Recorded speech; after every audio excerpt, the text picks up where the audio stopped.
2025 সালের প্রথম জুমা। আমার মালিককে বুঝাইয়া বলো না মালিক, দুনিয়ার সব চাইরা চইলা যাব, মাটির অন্ধকার ঘরে কেমনে একা একা পড়ে থাকব। ওই ঘরের মধ্যে আমার মা দুঃখিনী পড়ে আছে, আমার বাবা পড়ে আছে, আমিও তো পড়ে থাকবা। ওই কবরে আমার অবস্থা কি হইব একবারও ভাইবা দেখছি নি। কোন আবু যার গেফারি বাবা তোমরা হয়তো জানো, যে আবু যার গেফারি ফাতেমার কবরের কাছে যে বলছিল, কবর তোর মাঝে এমন একজন মহিলা আসতেছে যে হলো নবীর মেয়ে ফাতেমা। তোর মাঝে এমন একজন মহিলা আসতেছে যে হলো জান্নাতি যুবকদের সর্দার। জান্নাতি যুবকদের সর্দারের মা ফাতেমা কবরে আসতেছে। কবর তোর মাঝে এমন একজন মহিলা আসতেছে, যেই মহিলা শেরে খোদা আলীর বিবি, জীবনে কোনোদিন স্বামীর মনে একটা কষ্ট দেয় নাই। সেই ফাতেমা আসতেছে, তুই কি তার সাথে খারাপ ব্যবহার করবি? কবরের মধ্যে থেকে আওয়াজ আসতেছে, আবু যার রে, আমি ফাতেমা বলতে কোনো মহিলা চিনি না। আমি হাসান হুসাইনের মাকে চিনি না।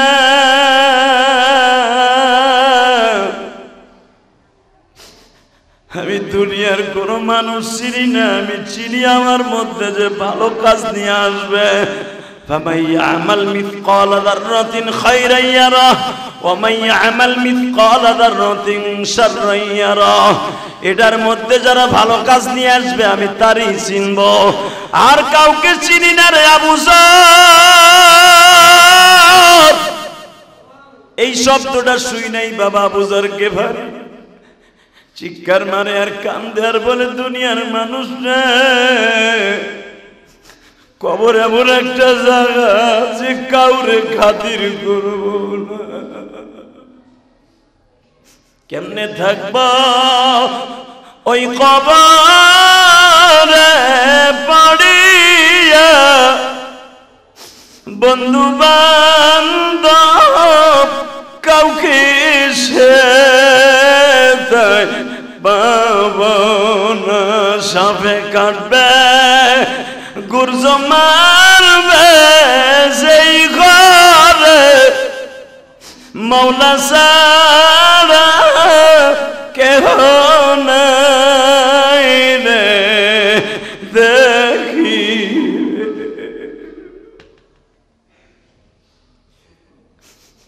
আবু যার গেফারি বাজান সকাল থেকে নিয়ে বিকাল পর্যন্ত বসে আছে,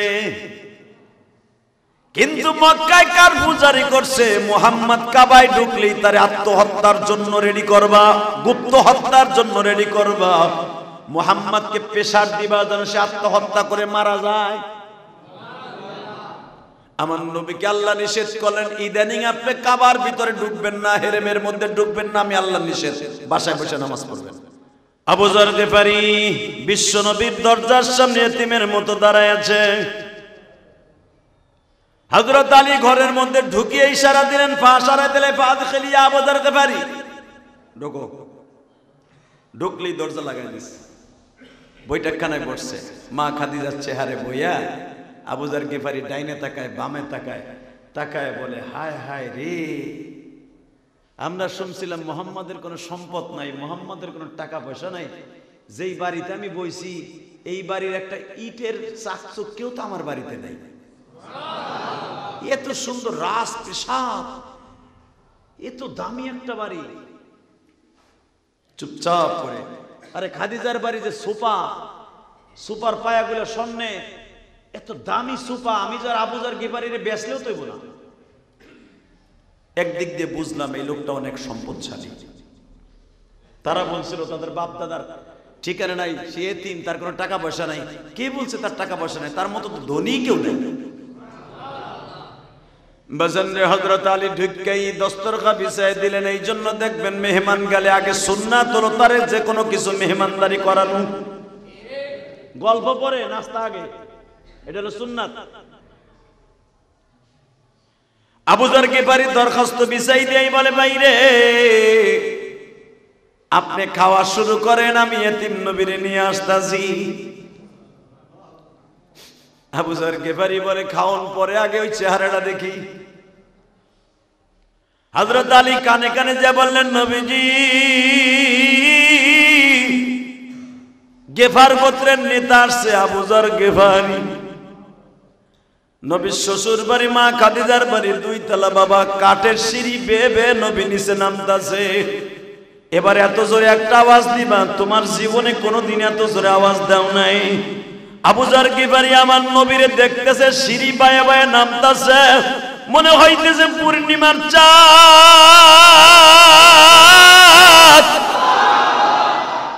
পূর্ণিমার চাঁদ বুঝি ঘরের থেকে সিঁড়ি বায়ে বায়ে নামতেছে।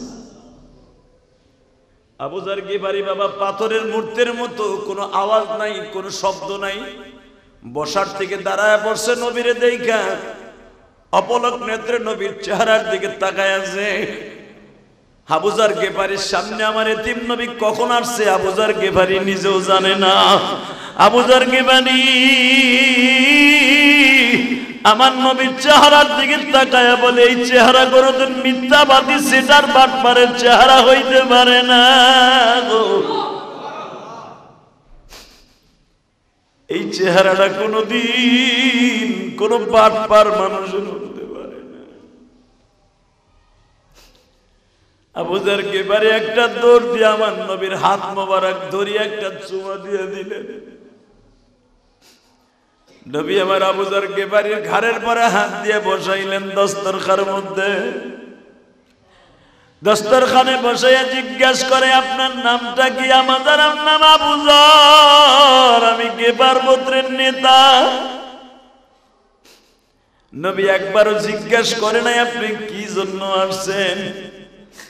নবী আমার বললেন, আপনি খাওয়া দাওয়া করেন, রেস্ট লন, কিন্তু আপনি যে এত কড়া পাহারার মধ্যে দিয়ে আমার বাড়িতে আসছেন, এইটা যদি মক্কার বেঈমান গুলো দেখে আপনারও বিপদ, আমারও বিপদ। আপনি খাওয়া দাওয়া করে চুপচাপ করে বের হয়ে যাবেন, কারোর সাথে কোনো কথা বলবেন না। আবু যর গিফারী বলে, দুনিয়ার মানুষরা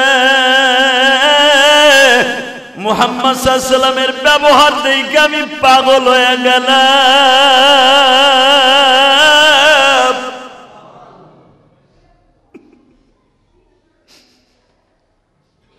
আমি ওই দিনের কথা আমি গিফারী কোনোদিন ভুলবো না। কোন দিনে নবীর নিয়ে একই দস্তরখানের মধ্যে খাইতেছি, নবী 3 আঙ্গুল দিয়ে আস্তে আস্তে করে খায়, আর আমার এক একটা খেজুর গালের মধ্যে খাওয়ায় দেয়।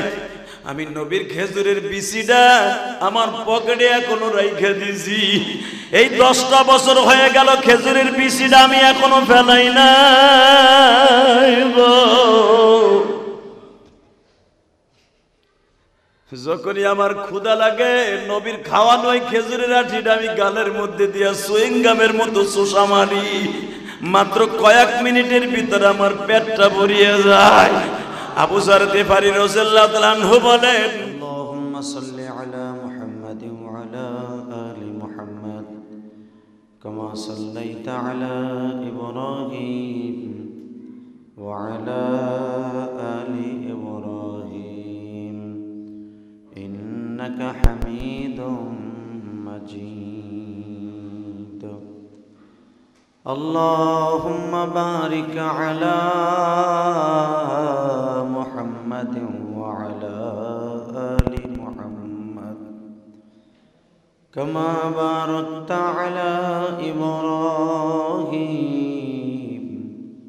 ওয়া আলা আলি ইব্রাহিম ইন্নাকা হামিদুম মাজিদ।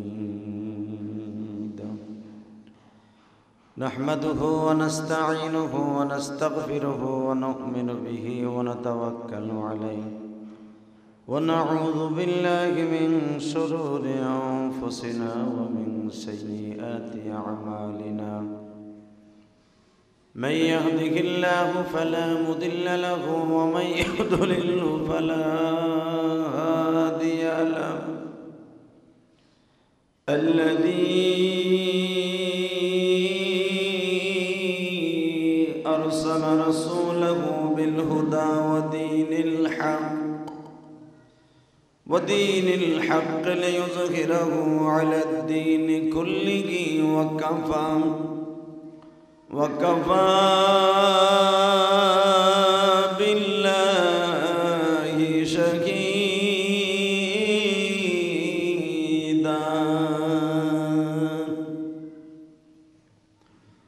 أما بعد فقد قال الله تبارك وتعالى فأعوذ بالله من الشيطان الرجيم بسم الله الرحمن الرحيم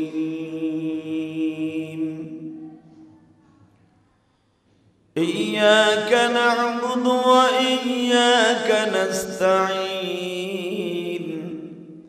اهدنا الصراط المستقيم وقال الله تبارك وتعالى إن الله وملائكته يصلون على النبي يا أيها الذين آمنوا صلوا عليه وسلموا تسليما لا إله إلا الله لا إله إلا الله لا إله إلا الله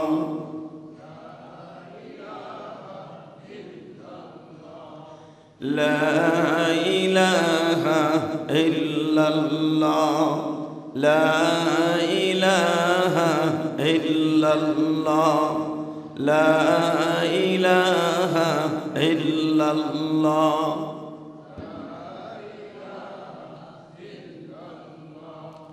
لا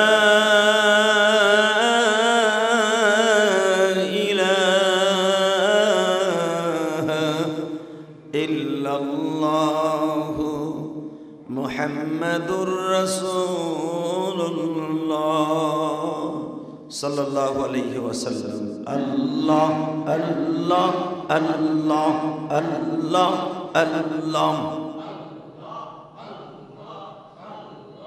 الله الله الله الله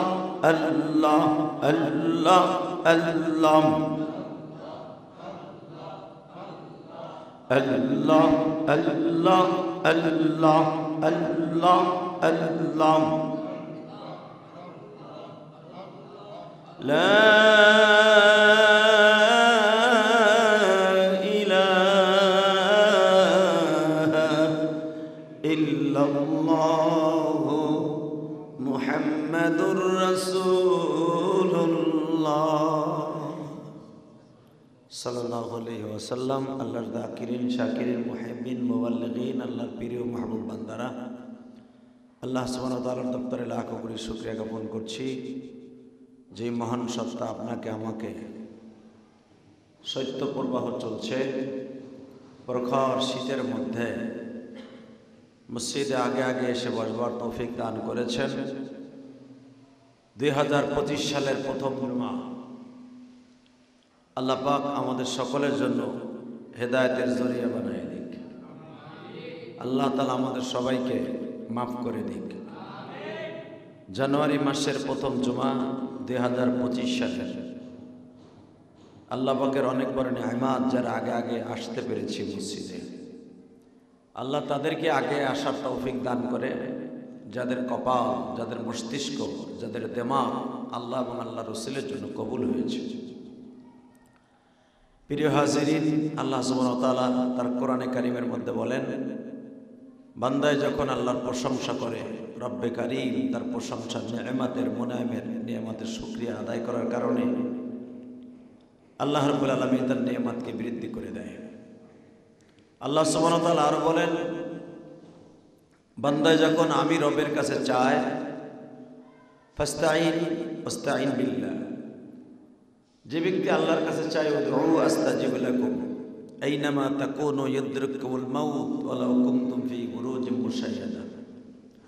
রব্বে কারীমের কাছে যখন বান্দায় চায়, আল্লাহ বান্দার এতই নিকটে, এতই কাছে যে আল্লাহকে ডাক দিতে দেরি আছে, আল্লাহর ডাকে সাড়া দিতে দেরি করেন না। সুবহানাল্লাহ। নবী ইউনূস আলাইহিস সালাতু ওয়াস সালাম সদা সর্বদাই আল্লাহকে এত ভয় পাইতেন যে কল্পনার বাহিরে ওনার কওমের সাথে একদিন জিদ করে, রাগ করে উনি চলে যাচ্ছে নৌকায় করে। উনি এলাকায় থাকবে না, কারণ ওনার কথা কেউ মানে না, ওনার কথা কেউ শোনে না, ওনাকে কেউ সম্মান করে না। উনি মনে মনে ভাবলেন, আমি আর এলাকায় থাকবো না। তার আগে ওনার জাতিকে বলে দিলেন, ভাই আপনাদের পরে আল্লাহর গজব আসতেছে, যে কোনো মুহূর্তে গজব এসে যেতে পারে।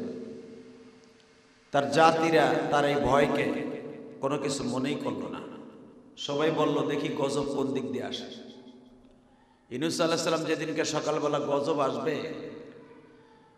ওদিনকেও রব্বে কারীম সতর্কমূলক বলে দিলেন, ইউনূস রে, আজকেও বলে দাও গজব কিন্তু আসতেছে।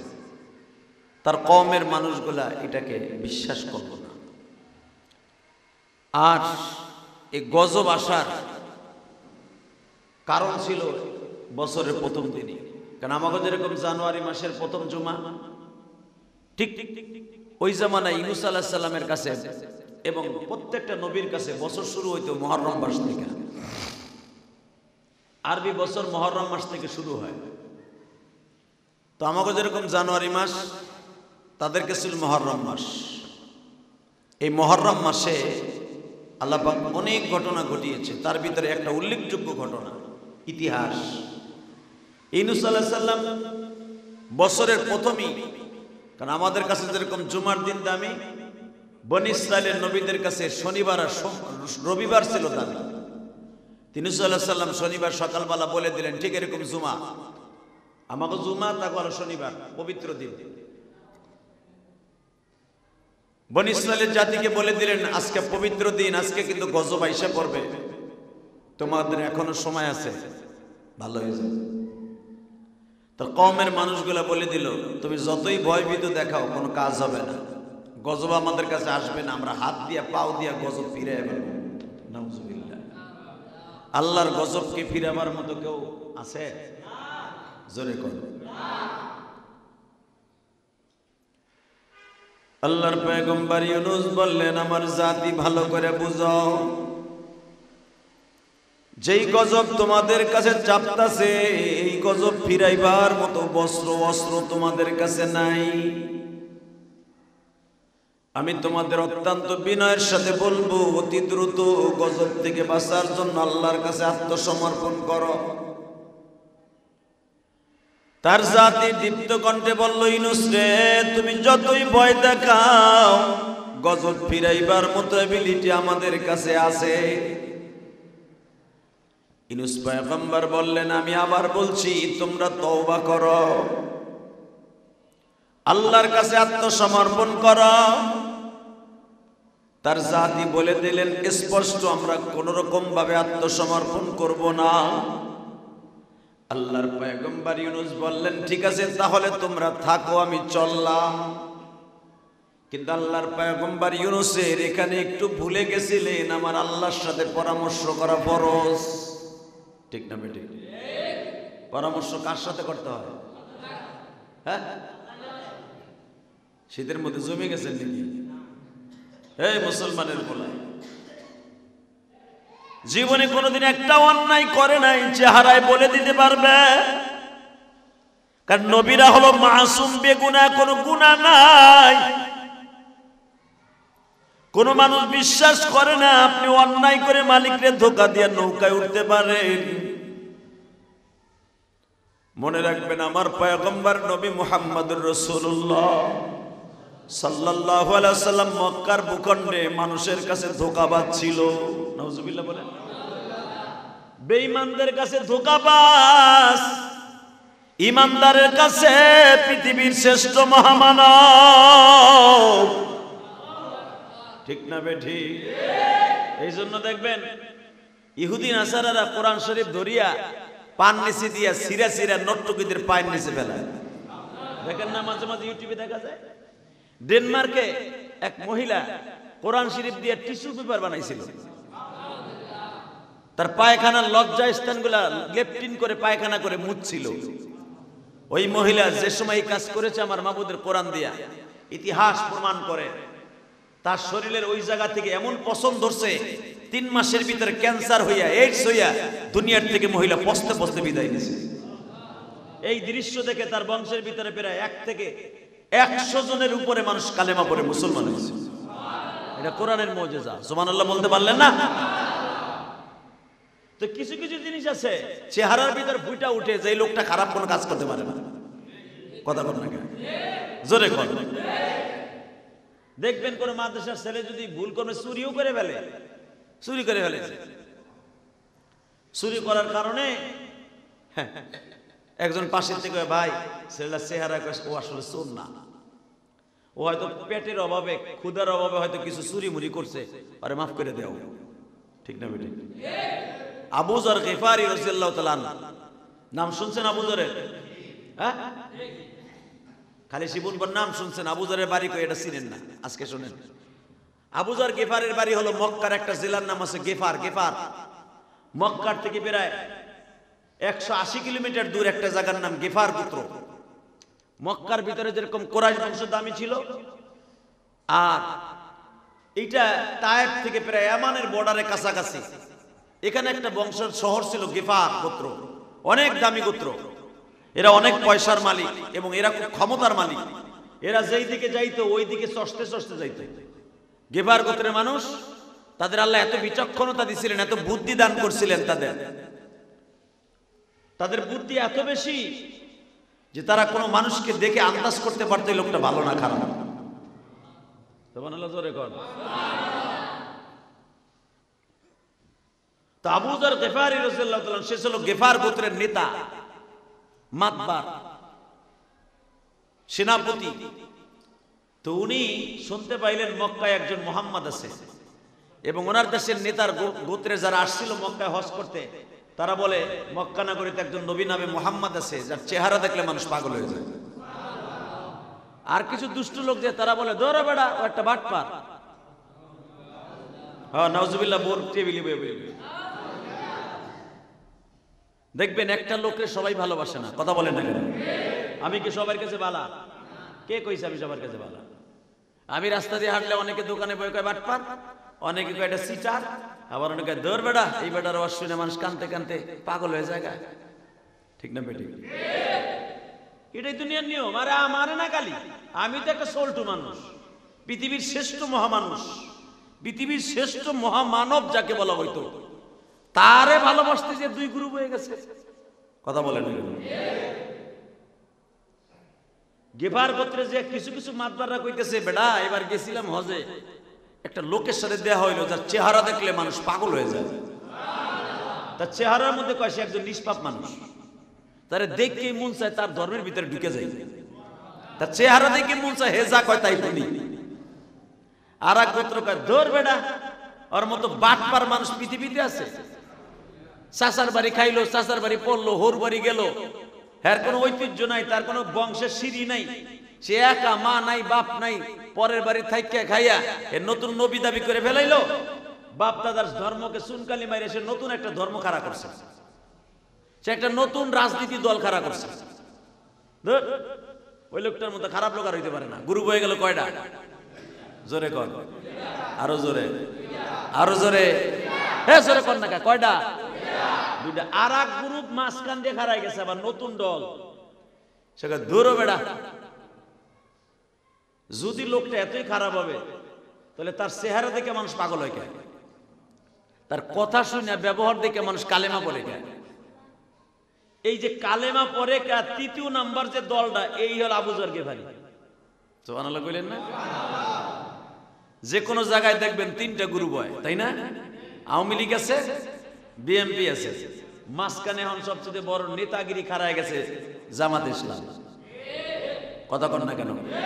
আবার মাঝখান দিয়ে আমাকে হুজুর গোটাও বাসের মতো বুক জ্বালাইছে। দুনিয়ার নিয়ম কিন্তু এটা। কথা কন না কেন? ওই জামানো তিন গ্রুপ। আবু যর গেফার গোত্রে এক নম্বরে খাড়ায় গেছে মোহাম্মদের মতো বাটপার কোন লোক দুনিয়ায় নেই।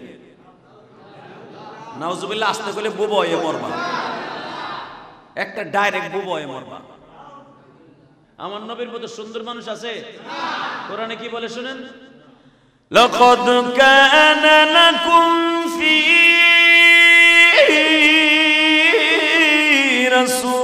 রাসূলিল্লাহি উসওয়াতুন হাসানাহ। এটা হলো রবের ভোট। পৃথিবীর শ্রেষ্ঠ মহামানব, পৃথিবীর শ্রেষ্ঠ চরিত্রের অধিকারী, ওয়া ইন্নাকা লাআলা খুলুকিন আযীম, আমার নবী মুহাম্মদ রাসূলুল্লাহ। এই ভোটটা কার?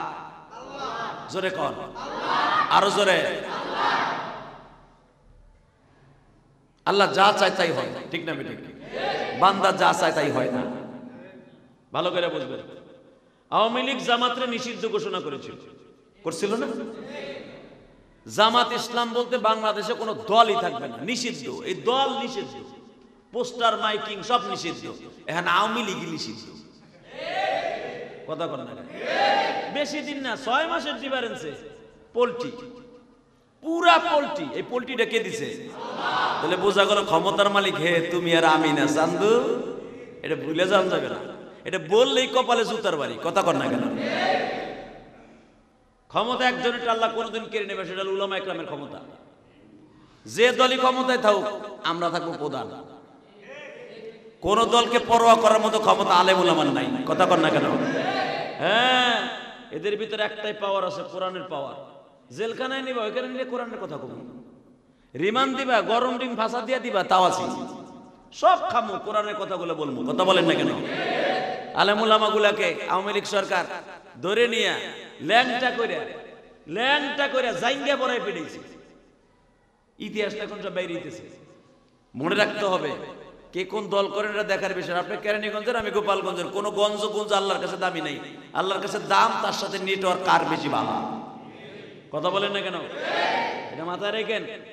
নিষিদ্ধ আপনি করলে কি হয়? নিষিদ্ধ যদি উপরের থেকে না হয়, আপনার ক্ষমতা নাই, আপনার বাপেরও ক্ষমতা নাই। কথা বলেন না কেন? আপনি নিষিদ্ধ করছেন, আপনারা নিষিদ্ধ করে দিছে, এটা উপরের থেকে পাস। আবু যর গেফার গোত্রে 3 গ্রুপ হয়ে গেল, 3টা দল। যেই দলের কোনো সিস্টেমই ছিল না, সেটা হলো কি, মুহাম্মাদের মতো বাট পাড়ার কেউ নাই, যে নতুন দল খাড়া করে এখন সে ক্ষমতা দখল করতে চায়। আর এক দল খাড়া হয়ে গেছে, আরে ভাই, সে যদি খারাপই হবে, তার চেহারা এত সুন্দর কেন? সে একটা মিথ্যা কথা কয় না, তার চেহারা দেখলে ক্ষুধা লাগে না। তার কাছে বসতে গেলে ঘন্টার পর ঘন্টা বসে থাকা যায়, সামনে বই একটা জোরে কথা বলা যায় না। তার সামনে বসলে উচ্চ বাক্যে একটা কথা বলবে, এই ক্ষমতা পৃথিবীর কারো নাই। আর এক দল কয়, হইতেও পারে, লোকটারে দেখলে যদি মানুষ পাগল হয়। এই লোকটারে দেখলে যে মানুষ পাগল হয়, এই দলের নেতা ছিল আবু যর গেফারি। জোরে কর। উনি ছিল মাঝখানে, উনি হাও না নাও না, খারাপও না ভালো না। উনি মনে মনে ভাবলো, আমি যখন একটা গোত্রের নেতা, একটু যাইয়ে দেখি মোহাম্মদ আসলে কি বাটপার, না আসলে সন্ত্রাসী, না আসলে লোকটা খারাপ। উনি আমার নবীকে টেস্ট ম্যাচ দেখার জন্য, দেখার জন্য আসছে, এই লোকটাকে খারাপ না ভালো।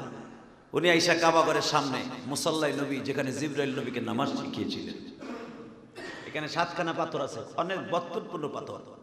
এই পাথরে ঘুরে চুপচাপ করে বয়ে রয়েছে। মানুষ আসে যায়, তপ করে, ঘুরে, নামাজ পড়ে, ঘুরে, বিভিন্ন সূরাতে কেউ হৈ হুল্লা করে, কেউ ঢোল নক্কর বাটায় কাবা ঘরের পাশে, কেউ আবার পাথরে মূর্তি আইনা কাবা ঘরের সাথে ঠেকাই দিয়া আবার সেজদা দেয়। নিজের খোদারে নিজের কাজে করে আইনা নিজেই সেজদা দেয়, অন্য কোনো খোদার কেউ ইবাদত করবো না। মক্কার বেঈমানগুলোর সিস্টেম ছিল, হ্যাঁ গো খোদার নিজের ইবাদত নিজে করতো, নিজে খোদারটা কিনতো, ওটার কিনা কাবা ঘরের সাথে শোয়াইতো, চিত করে থুয়াই থুইয়া ওর ইবাদত হে করতো। নাউজুবিল্লাহ বলেন। এই জন্য দেখবেন 300 গোত্রের 300টা খোদা ছিল। কোন খোদার ইবাদত কোন গোত্রের মানুষ করতো না, মক্কার নিয়ম ছিল এটা। এই জন্য 360টা মূর্তি ছিল কাবা ঘরের ভিতরে। কারো খোদার ইবাদত কোন বংশের মানুষ করতো না। তা আবু যার গিফারি উনি কোনো খোদা মোদার সাথে নিয়ে আসে নাই, উনি ঠিক কাবা ঘরের দরজার কাছে বয়ে রয়েছে, ডাইনে বামে তাকাইতেছে যে শুনছি ওই লোকটার বলে মক্কার ভিতরে তার মতো চেহারাবান কেউ নাই, তার দেখলেই ঠিক পাওয়া যায় যে এই লোকটা নবী। আবু যর গিফারি বাজান সকাল থেকে নিয়ে বিকাল পর্যন্ত বসে আছে, কিন্তু মক্কায় কার পূজারি করছে মুহাম্মদ কাবায় ঢুকলেই তার আত্মহত্যার জন্য রেডি করবা, গুপ্ত হত্যার জন্য রেডি করবা। মুহাম্মদকে পেশার দিবা যেন সে আত্মহত্যা করে মারা যায়। আমার নবীকে আল্লাহ নিষেধ করলেন, ইদানিং আপনি কাবার ভিতরে ঢুকবেন না, হেরেমের মধ্যে ঢুকবেন না, আমি আল্লাহ নিষেধ, বাসায় বসে নামাজ পড়বেন।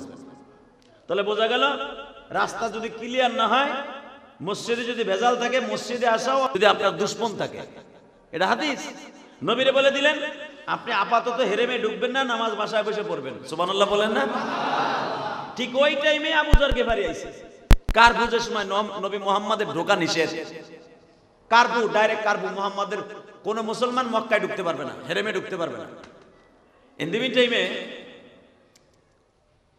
আবু যর গিফারি সকাল থেকে বয়ে রয়েছে, একই জায়গায় একই সিস্টেমে, ডাইনে তাকায় বামে তাকায় যে মুহাম্মদ নামে কোন লোকের নাম শুনতে পাই কিনা, ওই চেহারার মানুষ পাওয়া যায় কিনা। হঠাৎ করে দেখে কেউ নাই, কিন্তু মনে রাখবেন আমার নবীর চেহারার সাথে কিছুটা মিল ছিল হযরত আলী রাদিয়াল্লাহু তাআলা।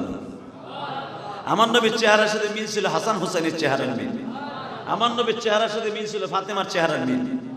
এই জন্য বাপ চেহারাওয়ালা মেয়েদের কপাল অনেক ভালো হয়, আলহামদুলিল্লাহ বলতে পারলেন না? ফাতেমার চেহারার মিল সরাসরি নবীর সাথে মিল ছিল, আর মা ফাতেমার চেহারার সাথে মিল ছিল হাসান হোসেনের চেহারা। আলীর চেহারার সাথে নবীর চেহারার মিল ছিল নাক আর এই চলের দিক দিয়া। তো আলী রাদিয়াল্লাহু তাআলার চেহারা ছিল টল ফিগারওয়ালা, অনেক সুন্দর চেহারা। সে আবু যর গিফারিকে জিজ্ঞেস করে, ভাই আমি যতবারই দেখলাম আইলাম, সকাল বিকালে এই পর্যন্ত 10 বার আইলাম, আইয়ে দেখি আপনি একই জায়গায় বয়ে রয়েছেন। কারণ সাহাবীদের একটা নিয়ম ছিল, যখন কোনো মানুষ কাবার মধ্যে ঢুকতেন অন্য কোনো জায়গার থেকে আইসা সাহাবা একরাম তাদের খোঁজ খবর নিতেন। দেখবেন দাওয়াত ও তাবলীগের কাজ যারা করে, একটা লোক দোকানের সামনে যায়, যদি দাড়ি টুপি দেয় একটা কলেজের বন্ধুরে, যারা তার পিঠে হাত দেয়, ভাই বাড়ি কই, তোমার নাম কি, কি করো, নামাজ টামাজ পড়ো, পড়ো, ভাই নামাজ ছাড়া উপায় নাই, বলে কি বলে না? এই সময় তো মুসলমানদের দাওয়াত দেয়, ওই সময় একটা কাফের খুঁজতেন যে একটা এরকম ভালো ছেলে পাওয়া যায় কিনা, তার কালেমায় আনা যায় কিনা। তালি যে পিঠে হাত দিছে, ভাই আপনার নাম কি? এমন ভয়াবহ পরিস্থিতি যে তার জিজ্ঞেস করবে আপনি আসছেন কি জন্য, এই শব্দটা ব্যবহার করতে পারতেছে না, গোয়েন্দা আলীর পিছনে লাগানো। সুবহানাল্লাহ বলেন। এত ভয়ঙ্কর দৃশ্য। তো আবু যর গিফারি যে আসছে, আবু যর গিফারি রাদিয়াল্লাহু তাআলা যে আসছে, আয়েশা জিজ্ঞেস করতেও সাহস পাইতেছে না। এমন ভয়াবহ পরিস্থিতি মক্কায়, মুসলমানের নাজুক অবস্থা, যে ভাই আপনি কোথা থেকে আসছেন, কই যাবেন, কারে দেখতে আইছেন? খালি আলী ইশারা দিয়ে বলেন, ফাশারাত ইয়া আবু গাজ্জার গিফারি তাআলা না, খালি বললেন আসেন, আপনি মনে হয় সকাল থেকে বলতে কিছু খান নাই, আগে কিছু খাওয়া দাওয়া করেন, যাও না বাজান, এবার দিলটা নরম করবেন।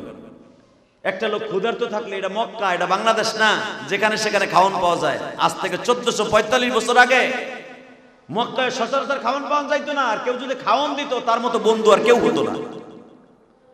হযরত আলী বললেন আসেন আমার বাড়িতে আসেন, বাড়িতে লয়ে গেছে, দস্তরখার মধ্যে খাওয়ান খাওয়াইয়া জিজ্ঞাসা করতে সাহস পায় নাই যে আপনি আসছেন কে, কারণ আলীর বাপ আলীর দুশমন। কারণ আলীর বাবার নাম হলো আবু তালেব। আবু তালেবও তার পিছনে লেগে রয়েছে, কি লেগে আইছে আবার আমার পোলায় ওরে কালেমা পড়ায় কিনা, কি মনে করলেন আপনি? বাজানের সামনে বইয়া হযরত আলী জিজ্ঞেস করতেও সাহস পায় নাই, ভাই কেন আসছেন, কি জন্য আসছেন? খাওয়ান দাওয়ান হয়েছে, পেটটা ভরছে, হ্যাঁ যান। ওই লোকটা যায় আবু যর গিফারি আবার কাবা ঘরের সামনে বয়ে দিছে। পরের দিন হযরত আলী সকালবেলা যায়, আলী খেয়াল করছে যে এই লোকটা কইতে আইছে, কেন আইছে? নজরে পড়ে গেছে। পরের দিন সকালে যে যায় দেয় ঠিকই ওই একই জায়গায় লোকটা ওইখানেই বসা। আলী যে বলছে আজকেও মনে হয় কিছু খান নাই, আসেন আজকেও আসেন। আজকে ঘরের মধ্যে নিয়ে আলীর খাবারটা দস্তরখাই দিয়ে বলে এটা আমার খাবার, আপনি খান। খাওয়ান দাওয়ান শেষ হওয়ার পরে বলে ভাই ইশারায় কিছু কথা বলবো, আপনি বুঝে নেবেন, আপনি আসছিলেন কেন? আবু যর গেফারি বললেন আমি গেফার গোত্রের নেতা, আমি একজন শিল্পপতি মানুষ। সুবহানাল্লাহ বলেন না? গেফার গোত্রে কোনো মানুষ ব্যবসায়ী করতে হলে আমার ট্যাক্স দিয়ে তারপরে যেতে হবে। সিরিয়ায় কোনো মানুষ যদি তায়েব দিয়ে যাইতে হয় গেফার গোত্রের উপর দিয়ে, আমার ট্যাক্স না দিয়ে কেউ আমার উপর দিয়ে যেতে পারবে না, আমার শহর দিয়ে। আমি সেই নেতা আবু যর গেফারি। আবু যর গেফারি আপনার নাম বহুত শুনছি, আপনি খুব চেতা লোক, আপনি আসছিলেন কেন? বলে আমার এলাকায় 3 গ্রুপ হয়ে গেছে। এক গ্রুপ কয় মুহাম্মাদের মতো বাটপার আর কেউ নাই, নাউজুবিল্লাহ বলেন, তার মতো খারাপ মানুষ আর কেউ নাই। আর এক গোত্র হয়ে গেছে, তারে দেখলে বলে মানুষ পাগল হয়ে যায়, কালেমা পড়ার লেগে পাগল হয়ে যায়। আর এক গোত্র খারাপ হয়ে গেছে, আরে লোকটা যদি এতই খারাপ হবে তাহলে লোকটার কাছে মানুষ যায় কেন? তাদের মধ্যে আমি একজন, তারে দেখতে আইছিলাম যে দেখি ওই বেটার চেহারার মধ্যে কোনো বাটপারের ছাপ আছে কিনা। নাউজুবিল্লাহ বলেন। হযরত আলী চোখের পানি ছেড়ে দিয়ে বলে শোনেন, ভালো জায়গায় আসছেন, উনি আমারই আপন চাচতো ভাই। আপনার চাচতো ভাই? আপনার চাচতো ভাই? আরে আপনার চেহারা যদি এত সুন্দর হয়, না জানি আপনার চাচতো ভাইয়ের চেহারা কত সুন্দর।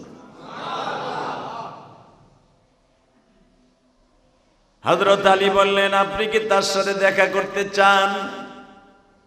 ভাই দেখা করার লেগে তো 2টা দিন ধরে বয়ে রয়েছে একই জায়গায়, কেউ কিছু কইতেও জিজ্ঞেস করতে সাহস পাই না। জিজ্ঞেস করলে তো আমি মাইর খাবো, কারণ এলাকা তো আমার না। এলাকার রাজনীতি খুব গরম দেখলাম। আমি তো রাজনীতিবিদ, আমি বুঝি, এলাকায় পাড়া দিলেই বুঝি। আর আমরা গেফার গোত্রের লোক, এত বেরেন আল্লাহ করা দিছে, কোন জায়গায় পাড়া দিয়ে বলতে পারবো এই জায়গার অবস্থান কি। এমন বেরেন আল্লাহ আমাদের দান করছে। অতএব আমি বুঝতে পারতেছি। আলী বললেন শোনেন, আমি তার কাছে আপনার নিয়ে যাব, আপনি প্রশ্ন করতে পারবেন না। আপনি আমার চিনি না, এইভাবে আমার পিছনে পিছনে আইবেন, আপনার থেকে আমার ডিফারেন্স থাকবে অন্তত 20 থেকে 25 গজ। আপনি আমার পিছনে পিছনে আসবেন, আমি পাহাড়ের সিপা সুপা দিয়ে নিয়ে যাবো। মাকামে হুজুনে আমার নবী আছে, শ্বশুর বাড়ি আছে, খাদিজার বাড়িতে আছে। আপনি আমার পিছনে পিছনে আসবেন, কিন্তু কথা বলবেন না। আল্লাহু আকবার বলতে পারলেন না? কত ভয়াবহ দৃশ্য! আবু যর গেফারি বিশ্ব নবীর দরজার সামনে এতিমের মতো দাঁড়ায় আছে। হযরত আলী ঘরের মধ্যে ঢুকিয়ে ইশারা দিলেন, পা সরাই দিলে ফাদখিলি আবু যর গেফারি, ঢোকো। ঢুকলেই দরজা লাগাই দিছে। বৈঠকখানায় বসছে, মা খাদিজার চেহারে বইয়া আবু যর গেফারি ডাইনে তাকায়, বামে তাকায়, তাকায় বলে হায় হায় রে, আমরা শুনছিলাম মুহাম্মাদের কোনো সম্পদ নাই, মুহাম্মাদের কোনো টাকা পয়সা নাই, যেই বাড়িতে আমি বইছি এই বাড়ির একটা ইটের চাকচুক কেউ তো আমার বাড়িতে নাই। এত সুন্দর রাজ প্রাসাদ, এত দামি একটা বাড়ি। চুপচাপ করে, আরে খাদিজার বাড়ি যে সোফা, সুপার পায়াগুলো স্বর্ণে, এত দামি সোফা, আমি যার আবু যর গেফারিরে বেচলেও তৈব না। একদিক দিয়ে বুঝলাম এই লোকটা অনেক সম্পদশালী। তারা বলছিল তাদের বাপ দাদার ঠিকানা নাই, সে এতিম, তার কোনো টাকা পয়সা নাই। কে বলছে তার টাকা পয়সা নাই? তার মতো তো ধনী কেউ নাই। বাজানে হযরত আলী ঢুককেই দস্তরখা বিছায় দিলেন। এই জন্য দেখবেন মেহমান গেলে আগে সুন্নাত হলো তারে যে কোনো কিছু মেহমানদারি করানো। গল্প পরে নাস্তা আগে, এটা হলো সুন্নাত। আবু যর গেফারি দরখাস্ত বিছাই দেই, বলে বাইরে আপনি খাওয়া শুরু করেন, আমি এতিম নবীরে নিয়ে আসতাছি। আবু যর গেফারি বলে খাওন পরে, আগে ওই চেহারাটা দেখি। হযরত আলী কানে কানে যা বললেন, নবীজি গেফার গোত্রের নেতা আসছে, আবু যর গেফারি। নবীর শ্বশুর বাড়ি মা খাদিজার বাড়ি 2 তলা, বাবা কাঠের সিঁড়ি বেয়ে বেয়ে নবী নিচে নামতাছে। এবার এত জোরে একটা আওয়াজ দিবা, তোমার জীবনে কোনোদিন এত জোরে আওয়াজ দাও নাই। আবু যর গেফারি আমার নবীরে দেখতেছে, সিঁড়ি বায়ে বায়ে নামতাছে। মনে হইতেছে পূর্ণিমার চাঁদ,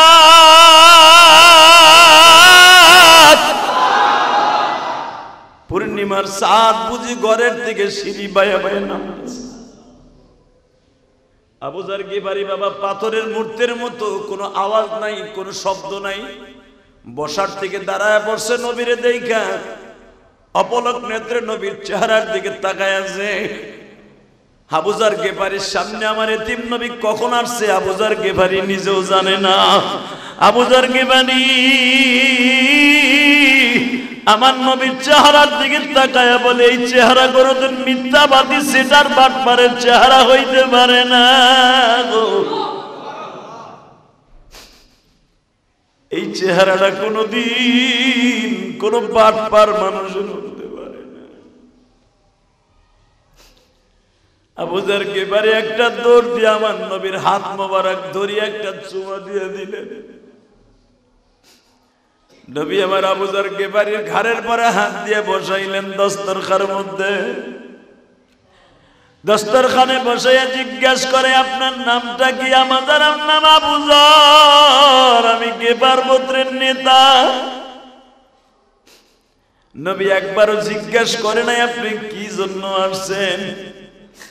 নবী আমার বললেন, আপনি খাওয়া দাওয়া করেন, রেস্ট লন, কিন্তু আপনি যে এত কড়া পাহারার মধ্যে দিয়ে আমার বাড়িতে আসছেন, এইটা যদি মক্কার বেঈমান গুলো দেখে আপনারও বিপদ আমারও বিপদ। আপনি খাওয়া দাওয়া করে চুপচাপ করে বের হয়ে যাবেন, কারোর সাথে কোনো কথা বলবেন না। আবু যার গিফারি বলে, দুনিয়ার মানুষরা মুহাম্মদ সাল্লাল্লাহু আলাইহি ওয়াসাল্লামের ব্যবহার দেখে আমি পাগল হয়ে গেলাম।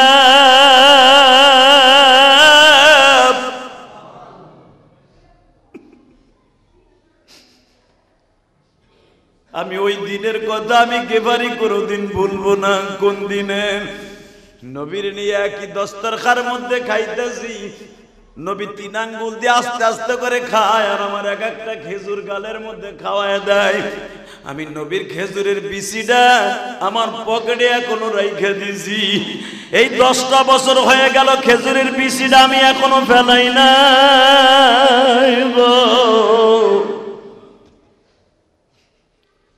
যখনই আমার ক্ষুধা লাগে, নবীর খাওয়ানো ওই খেজুরের আঠিটা আমি গালের মধ্যে দিয়া সুইং গামের মতো চোষা মারি।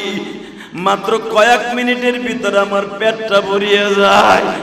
আবু যার গিফারি রাদিয়াল্লাহু তাআলা আনহু বলেন, কোন আবু যার গিফারি বাবা? তোমরা হয়তো জানো যে আবু যার গিফারি ফাতেমার কবরের কাছে যে বলছিল, কবর তোর মাঝে এমন একজন মহিলা আসতেছে যে হলো নবীর মেয়ে ফাতেমা। তোর মাঝে এমন একজন মহিলা আসতেছে যে হলো জান্নাতি যুবকদের সর্দার। জান্নাতি যুবকদের সর্দারের মা ফাতেমা কবরে আসতেছে।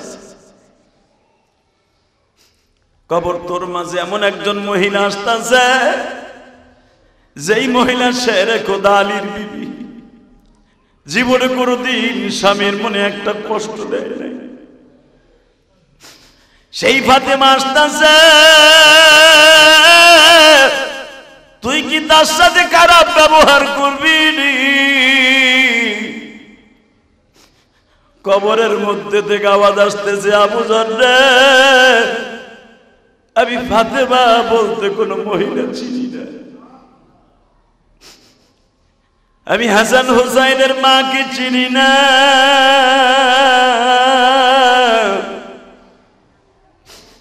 আমি দুনিয়ার কোনো মানুষ চিনি না। আমি চিনি আমার মধ্যে যে ভালো কাজ নিয়ে আসবে। فمن يعمل مثقال ذرة خيرا يره ومن يعمل مثقال ذرة شرا يره। এটার মধ্যে যারা ভালো কাজ নিয়ে আসবে আমি তারই চিনব, আর কাউকে চিনি না রে আবু যার। এই শব্দটা শুই নাই বাবা আবু যার গিফারি চিৎকার মারে আর কান্দে আর বলে, দুনিয়ার মানুষ রে, কবর এমন একটা জায়গা যে কাউরে খাতির করব না। কেমনে থাকবা? ওই কবরে পড়িয়া বন্ধু বান্ধব কাউকে সে পাবনা, সাপে কাটবে গুর্জ মারবে সেই ঘরে মৌলা সারা কেহ নাই রে দেখি।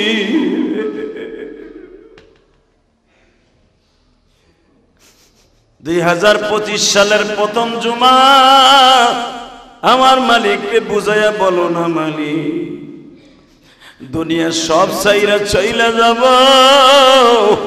মাটির অন্ধকার ঘরে কেমনে একা একা পড়ে দেব। ওই ঘরের মধ্যে আমার মা দুঃখিনী পড়ে আছে, আমার বাবা পড়ে আছে, আমিও তো পড়ে থাকবা। ওই কবরে আমার অবস্থা কি হইব একবারও ভাইবা দেখছি নি।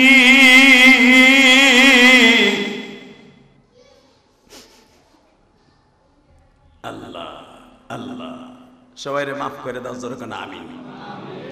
বছরের প্রথম জুমা, আমার মালিকরে বুঝে কও, হতে পারে 2025 সাল আমার জীবনের শেষ সাল, আর আমি বাঁচবো না। ঠিক না বেঠিক? দুনিয়ার সব বাহাদুরি আমার বন্ধ হয়ে যাবে যেদিন আমার চোখ দুটা বন্ধ হয়ে যাবে। আমার সন্তান বলবে এটা মরা লাশ। আমার ঘরের এত আদরের বিবি, ওই ডাইনিটা বলবে এটা আমার, ওই ডাইনি বলতে বাধ্য হবে এটা মরা লাশ। কথা বলেন না কেন? ওই বিবি বলতে বাধ্য হবে, আমার ওই ছেলে বলতে বাধ্য হবে আমার বাপ আর বাপ নাই, লাশ হয়ে গেছে। আমার বন্ধু বান্ধব বলবে এরে আর রাখা যাবে না, ওর মরা লাশ। আমি তখন সবার কাছে সবচেয়ে কুত্তার একটা দাম আছে, আমারও সেই দাম নাই। ঠিক না বেঠিক? কুকুরে পিটাইয়া হলো পরে রক্ত আবার খাওয়ান দেয়, আর আমি মারা গেলে জোহরের রক্তে মারা যাবো, আসরের পরে আর আমার কেউ দাম নাই। সবাই আবার কুকুরের মতো দূর দূর করে তাড়ায় দেবে। আবার এত স্বাদের বাড়ি, এত স্বাদের গাড়ি, কিচ্ছু আমার কাজে লাগবে না। কথা বাস্তব না অবাস্তব? এই ভালো করে বুঝবেন, বাচ্চা হারুন আর রশিদ ইন্তেকালের পরে, ইন্তেকালের আগে ওনার মুরিদকে বলে গেছিলেন, ওনার 4 জন খাদেমকে বলে গিয়েছিলেন, এই আমি মরার পরে আমার হাত দুইটা কাফনের কাপড় উপর রেখে দিবা। কেন রাখবা? আমি বলছি। হুজুর কেন রাখবো? হাত দুটো তো বাইর করে নিষেধ। তুমি দেখবা, জরিপ করবা আমার এই হাত বাহিরে দেখে কে কি মন্তব্য করে। ওনার হাত যখন বাহিরে রেখে দিছে মোনাজাতের মতো, এক গ্রুপ কইতেছে দেহ বেড়ায় মরার পরও তার সম্পদের লোভ যায় নাই, হে হাত পাইতে ভিক্ষা চাইতেছে। কথা বলেন না কেন? আর এক গ্রুপ কইতেছে দেখ বাচ্চা হারুন আর রশিদ যে সারা জীবন স্বর্ণের খাটে ঘুমাইছে, তার বাবা সেও বাচ্চা ছিল স্বর্ণের খাটে ঘুমাইছে, তার জীবনটাই স্বর্ণের প্লেটে খাইছে, স্বর্ণের গ্লাসে পানি খাইছে। আজকে দেখ খালি হাতে বাচ্চা হারুন আর রশিদ চলে যেতেছে। এটাই বুঝাইতেছে দেখ আমার দুই হাতের মধ্যে কিচ্ছু নাই, সব খালি। বাজান রে ভালো করে বুঝবে না, বুঝার কে পারি। ওই আবুজার গিফারি নবীর বাসার থেকে যখন রওনা দিয়ে যায়, যাওনের সময় শুধু একটা কথা বলে দিয়ে যায়, নবী গো আমি আবার আসবো কালেমা পড়ার লঙ্কা। এই আবুজার গিফারি বলেছিলেন, মানুষের চেহারাদের আন্দাজ করা যায় এই মানুষটা ভালো না খারাপ। কথা ঠিক না বেঠিক? অতএব আল্লাহ রাব্বুল আলামিনের কাছে আমরা তওবা করি, এই প্রথম জুমা থেকে নিয়ত করি এক ওয়াক্ত নামাজ জীবনে কামাই দিব না, ইনশাআল্লাহ। যতদিন বাঁচবো বেশি বেশি করে আল্লাহর রাস্তায় দান করব। যা ইনকাম করব, 40 টাকা ইনকাম করলে 1 টাকা আল্লাহর রাস্তায় দেয়, এটা আমার জন্য ফরজ। এটা আপনি জানেন মাসলাটা? 40 টাকা ইনকাম করলে 40 লাখ টাকা থাকলে 1 লক্ষ টাকা আল্লাহর রাস্তায় আপনার দিতে হবে, এটা ফরজ। খালি কামাইয়ে ব্যাংকে থুয়া দিবেন আর আল্লাহ আপনার ব্যাংকে ভরে দিব না। এমন একদিন আসবে সব একসাথে টান মারবে, তখন আপনার সব শেষ। সারা জীবন যা কামাবেন তার 10 ভাগের 40 ভাগের 1 ভাগ আল্লাহর রাস্তায় কিছু না কিছু দান করে যাবেন, সারা জীবন বাহাদুরের মতো থাকবেন ইনশাআল্লাহ। বলেন আল্লাহ আমাদের সবাইকে তৌফিক দান করুন। আসেন তওবা করে আস্তাগফিরুল্লাহ। বছরে প্রথম জুমা দেখা যাক বছরটা কে ভালোভাবে কাটাবার জন্য, আল্লাহর এই ঘরের জন্য। এখন তো আর আপনাকে খতিব সাহেবের বেতন দিতে হয় না। খতিব তো আমি, ইমাম তো আছি, ইমাম খাদেম এগো দিতে হয়, কারেন্ট বিল সহ অনেক টাকা খরচ হয়। আপনি কিছু খবর লন না, আপনি নামাজ পড়ে যান গা। কিন্তু মনে রাখবেন মসজিদের একটা হক আছে না নাই? জোরে কন। কোন বাড়িতে আপনি দাওয়াত খাইতে গেলে এ বাড়ি খাইয়ে টাকা দেন না? কি লেগে দেন? চেহারা দেখে দেন? আপনি খাইছেন, দাওয়াত পাইছেন এই জন্য। কথা বলেন না কেন? ঠিক জুমার দিন আপনি আল্লাহর কাছ থেকে একটা দাওয়াত পাইছেন, জুমার মসজিদে কান্নাকাটি করলেন, নামাজ পড়লেন, মনে করতে হবে এটা আল্লাহর বাড়ির একটা দাওয়াত। আল্লাহর বাড়ির দাওয়াত খাইয়া পয়সা দিতে হবে কি হবে না? কথা বলেন না কেন? তো দেন দেখি আল্লাহর বাড়িতে প্রথম জুমায়, বছরে প্রথম জুমা কে দিবেন 1000 টাকা? দেখে হাত তোলেন তো, হাত তোলেন। 1000 টাকা কে দিবেন মসজিদে? একজন, দুইজন, আর কে? 1000? আর কে? 1000 টাকা আর কে দিবেন দেখি আল্লাহর বাড়ির দাওয়াত খাইতে আইছেন আজকে প্রথম জুমায়? দুইজনই, আর নাই? ও পকেটে টাকা থাকবে, দিবেন না। আল্লাহ জানে আপনার চেহারা চিনে, আপনার চেহারা চিনে। আপনার পকেটে 5000 টাকা আছে, 1000 টাকা যদি আল্লাহর রাস্তা না দেন, টাকা কেমনে বাইর করে নিতে হয় এটা তার জানা আছে। কথা বলেন না কেন? আপনি দেখবেন যাইতেছেন জুমার নামাজ পড়ে, অটো গাড়িতে পড়ে ঠ্যাং ঠুং ভাঙ্গিয়া 10 লাখ যাইব গা, তখন বুঝবেন।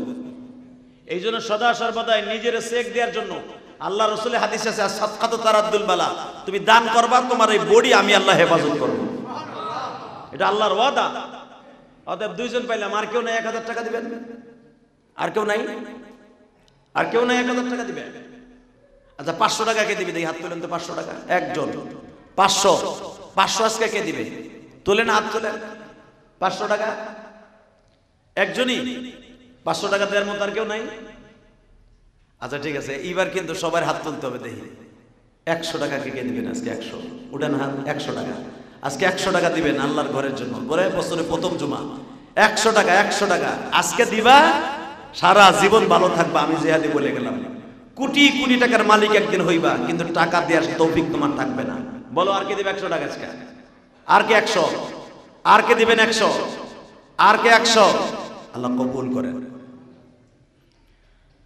আল্লাহ সবার দানকে কবুল করেন। মসজিদের জন্য আল্লাহ সবাইকে বেশি বেশি দান করার তৌফিক দান করেন। আল্লাহুম্মা আমিন। ربنا ظلمنا أنفسنا وإن لم تغفر لنا وترحمنا لنكونن من الخاسرين. ربنا فاغفر لنا ذنوبنا وكفر عنا سيئاتنا وتوفنا مع الأبرار. ربنا فاغفر لنا ذنوبنا وكفر عنا سيئاتنا وتوفنا مع الأبرار. رب العالمين 2024 সাল গত জুমায় বিদায় দিয়েছে। 25 সালের প্রথম জুমা মানি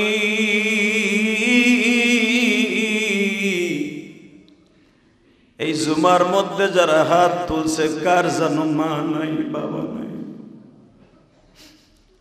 কার জানো জোরের ভাই নাই,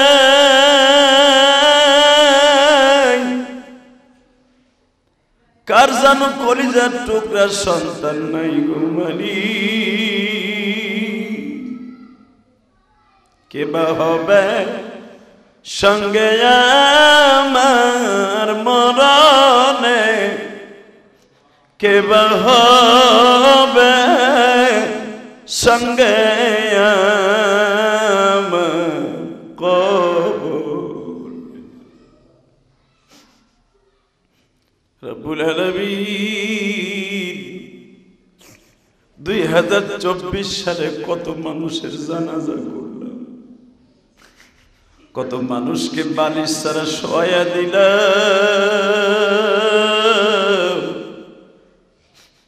কত মানুষ গাড়ি অ্যাক্সিডেন্টে মারা গেল। আল্লাহ জানি না কোন দোকানে আমার কাফনের কাপড় রেডি হয়ে আছে, কোন বাসের জারে আমার কাফনের কাপড় পরিধান করাবার পরে কবরের চাটায় অপেক্ষা করতেছে। আমার জীবনের শেষ গোসলের জন্য সাবান অপেক্ষা করতেছে। রব্বুল আলামিন বছরের প্রথম জুমায় 25 সালের জীবনের সব গুনাহগুলি মাফ করে দাও। চোখের পানিগুলা কবুল করে আমাদের ছেলে মেয়েগুলা সবাইকে তুমি কবুল মঞ্জুর করে নাও। আমানি এখানে যারা হাত তুলছে কে অসুস্থ কে সুস্থ আমি জানি না। যারাই সুস্থ অসুস্থ প্রত্যেককে তুমি কবুল মঞ্জুর করিয়া নাও। যাদের ব্যবসা বাণিজ্য খারাপ বরকত দিয়ে দাও, হালাল রিজিকের ব্যবস্থা করিয়ে দাও। আল্লাহ আমাদের দোয়া কবুল মঞ্জুর করে নাও মালিক। আল্লাহ তুমি এদের সবাইকে মাফ করে দাও। আল্লাহ আল্লাহ এদের সবাইকে মাফ করে দাও। যারা দান করছে এদের দানগুলো কবুল করো। এদের ছেলে মেয়েগুলোকে নেককার বানায় দাও। আল্লাহ এদেরকে 5 ওয়াক্ত নামাজি বানায় দাও। এদের ব্যবসা বাণিজ্যে বরকত দিয়ে দাও, হালাল রিজিকের ব্যবস্থা করে দাও। আল্লাহ মেম্বার সাহেবের বোনটা মারা গেছে, আল্লাহ তার কবরের সওয়াল জব আসান করে দিও। মাইকে বারবার এলান হয় অমকের বোন, অমকের বিবি, অমকের ভাই চলে গেছে। কবে যেন মাইকে এলান হয়ে যায় ইলিয়াস রহমান জিহাদি ওয়াজকে নাও। যারা অসুস্থ আছে তাদের সবাইকে সুস্থ বানায় দাও। আল্লাহ অনেক দূর থেকে মিরপুর থেকে এখানে জুমা পড়তে আসে আমার ভাইরা, কত কষ্ট করে শীতের মধ্যে। আল্লাহ এদের প্রতিটা কদমে কদমে হাজার হাজার নেকির ব্যবস্থা করে দিও। আল্লাহ একজাক তরুণ আমাকে অনেক ভালোবাসে, মেহরবানি করে এদেরকে যোগ্যতা সম্পন্ন এবং কামাইতে চাকরিতে নকরিতে বরকত দান করে দাও। সাল্লাল্লাহু তাআলা আলা খায়রি খালকিহি মুহাম্মদ ওয়া নূরি আরশি সাইয়্যিদিনা মাহবুব বিরহমাতিকা।